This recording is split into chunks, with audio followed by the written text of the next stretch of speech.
عمرك شفت شاطئ في ريو ومش مسموح لأي حد يدخله؟ احنا دلوقتي على شاطئ مخصص للعسكريين تابع للبحرية البرازيلية. مكان نادر وهادي، مفيش زحمة. دخلته النهاردة مع أحد العملاء لأن عندي صديق في البحرية، وهنا بتحس إنك في عالم تاني. بحر صافي، رملة ناعمة، أمان وخصوصية، وكأن الشاطئ معمول ليك انت وبس.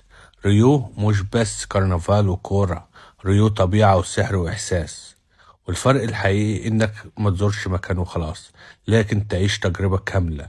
العميل اللي كان معايا أول مرة يجي البرازيل وكان متخوف زي ناس كتير، بس أول ما وصل هنا قال أنا حاسس إني مطمن وكأني في جنة.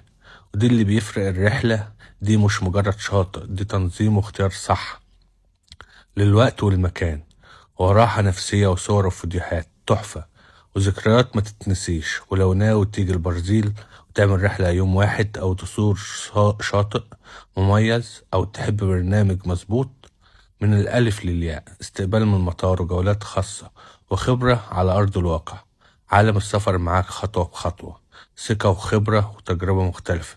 خلي رحلتك للبرازيل حكاية تتحكي، مش مجرد سفر. عالم السفر سكة أمان شفافية.